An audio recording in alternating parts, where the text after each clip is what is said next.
Father, and the Son, and the Holy Spirit. So, over these past number of weeks, we've been focusing on the prayer of St. Athanasius, and as I've said many times, this particular prayer is really at the heart and soul of what we know is Badarak, Divine Liturgy. And if you take this prayer out, if you remove it, there's really no Badarak. We might as well just all pack it up and go home. And so Badarak, for us as Christians, is not something that we attend week after week after week after week and become something boring for us. Because we are reliving, re-experiencing Christ's coming to earth, Christ, his birth, his living, his preaching, his teaching, his healing, his crucifixion, his resurrection. We relive all of that in our liturgy. And as I said last Sunday, the real central part of it is when the priest says, take, eat, and he has a nishchar, and then he says, take, drink, and he offers the chalice, which has wine in it. And this is reliving the Last Supper, because Christ knew that someday he wouldn't be with us here on earth. And so what he did was, he wanted us to remember him. Now remember can mean a couple of different things. It's like, you know, when you're sitting in your classroom and you're trying to remember the answer, that's one kind of remembering. There's another kind of remembering. Remembering means to make present.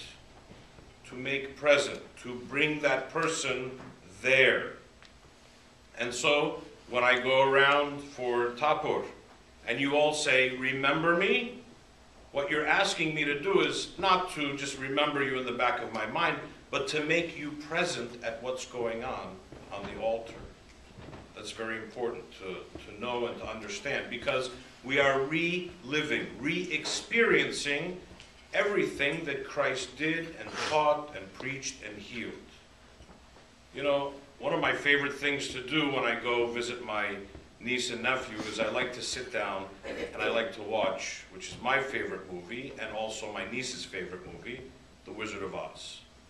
Nothing too theological about the movie, but I really enjoy sitting down and watching that movie with her. Why? Because it brings back a lot of thoughts and feelings of when I was a little child. And each time you watch a particular movie, or you watch a particular play or show, you are reliving, re-experiencing that in a new way that you didn't last time. And it's the same with Badarak. That each time I read this prayer of St. Athanasius, it's a completely different experience for me. And so I want you to know and to understand that Badarak should not be something that we think of that we have to go and it's boring. No, each time that we experience Badarak, it is a new experience. We are reliving the life of Christ. So I want you to know and to understand that when we are here, we are present. We are present at the life of Christ 2,000 years ago. And it's present for us today.